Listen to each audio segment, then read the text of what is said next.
Hello, I was asked the other day, I've made a really nice background using inks, and I was asked how I did it, and I thought the best way to show you how I did it was to actually show you on a video. So I've got a couple of stencils here. This one is Circles of Your Mind, Sheena's Groovin' 60s. And this one is the Droplets 6x6 stencil from the Enchanted Forest range. Now, if I show you this one first, what I've done with this one is I've put some stick and spray on the back, so it's slightly tacky. All right, and that means that you don't have to tape your stencil down, it will hold itself to your card. So I place the stencil over the cardstock, and as you can see, mine's already dirty with ink. The inks I'm using are the Harmony range from Spectrum Noir. I've picked mid colours for the ones that this one that I'm doing. The inks come in sets of 3s, so you get a light, a medium and a dark, so that you can do some quite nice graduations of colour. The best colours to pick are primary colours. So I've got a blue, I've got a pink, which is obviously a shade of red, and a yellow. So you've got those 3 colours, which when you blend them on the card will give you, the blue and the red will give you a purple, the blue and the yellow will give you a green, the yellow and the pink will give you an orange. So you get a lot of colours only using 3 inks. All right, so a couple of things about the inks. These are really, really juicy. They are lovely. You can blend them quite nicely. I keep a blending sponge on the back with a piece of Velcro on mine.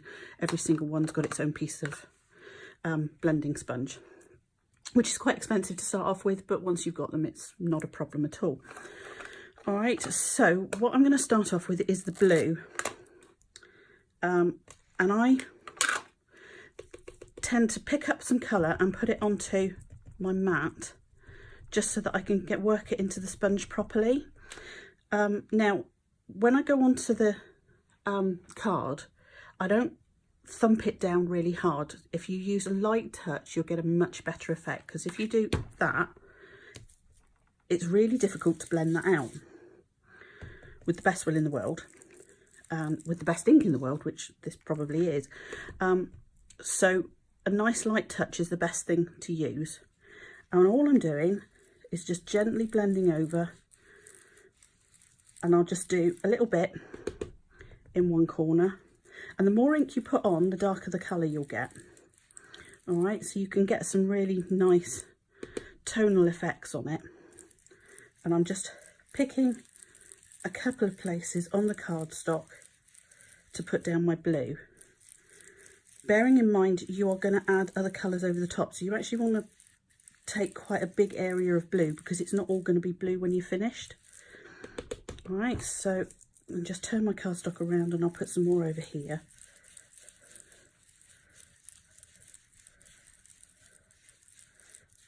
All right, so that's that with my blue.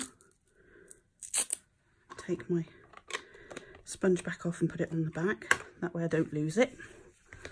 Clean up my mat and go in with my pink. All right, so same thing again, just blend it a bit on the mat. And then what we're going to do is fill in between, but we're going to overlap the blue. And like I said, the more you do, the more you go over it, the darker the colour you'll get.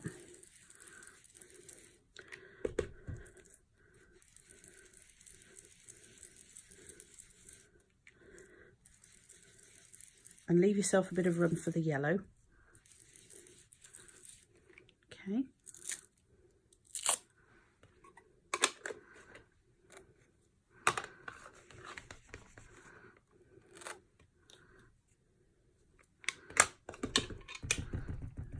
And then finally the yellow, and nice and gently bring that in. And as you can see, as it goes over the blue, you're getting a beautiful green colour, and as we blend into the pink, you're getting a nice purple, orange, sorry.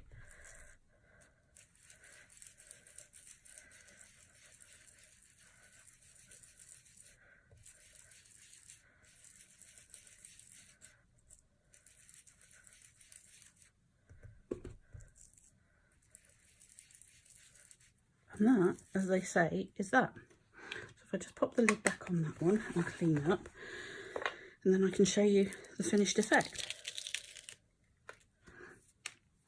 Okay, so that's using the mid-tone colours, and now I'm going to show you using maybe the darker tones so that you get a very similar effect. All right, so now this particular stencil I haven't actually sprayed on the back yet, so I'll just spray that on the back so that you can see. Please excuse the mess in my makeshift spray booth. Now it only requires just a little spray and not even really all over.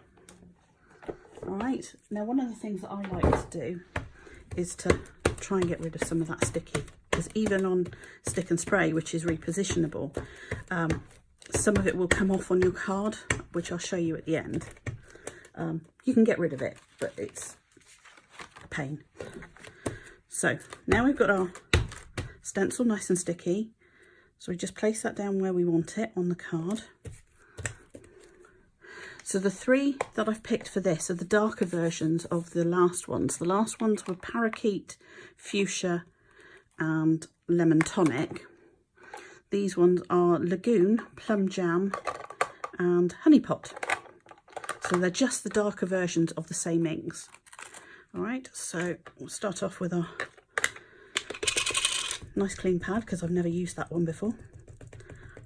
All right, so nice and gently, the lighter the touch you can use, the better to start off with, until you get used to the inks and what they're going to do. And again, the more colour you put down, the darker it will get.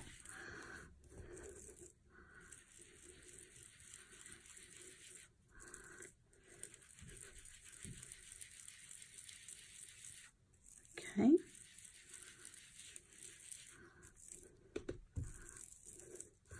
So we're just going over just randomly bits of the card with the blue.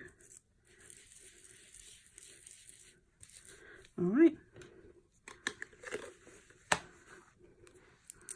And then swap for pink. You could do the yellow next, it doesn't really matter that much.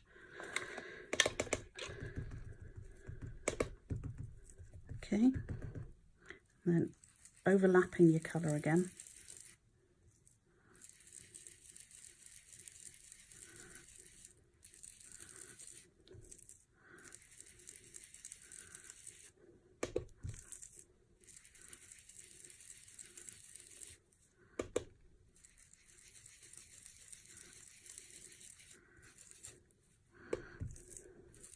And you can see you can get it quite nice and vibrant the more ink you use. All right, and then lastly our honey pot.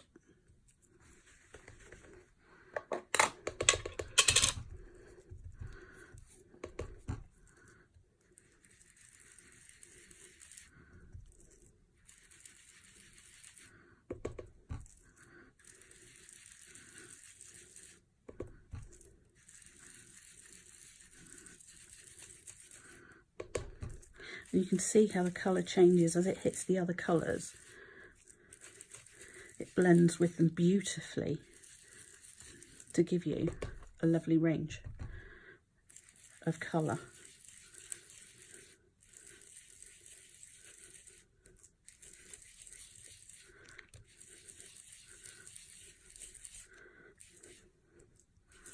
Okay.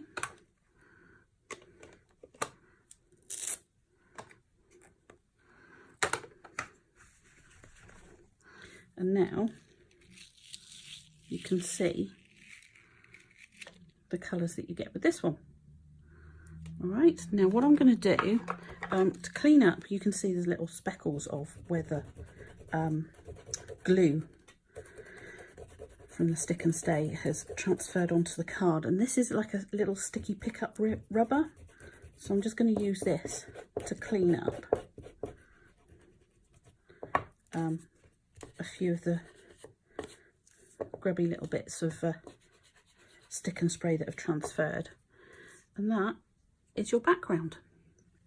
All right, now what you can do is you can then add to this, if I can get this back down, get the cat's hairs out of the way, and I was thinking I've got some lovely sparkle medium, and this one's champagne, absolutely gorgeous, not used very much of it. And what you can do is if you pick it up with your finger, okay, and then just rub it over the surface, you can catch just in the corners of the stencil little bits. Sorry, I'm being a bit heavy-handed here, but this is just to show you.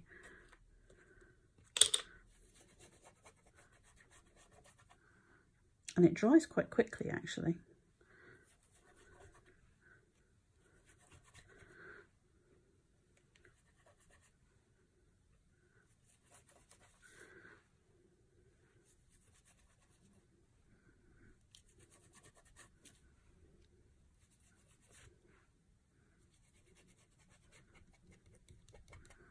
Okay, I think that's probably enough. And if we pull that back off again,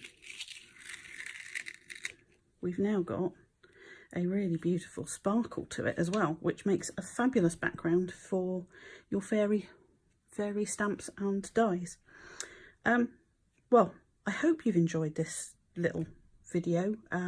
If you have, thumbs up. If not, hey ho, move on to something else. All right, thanks everybody. Bye.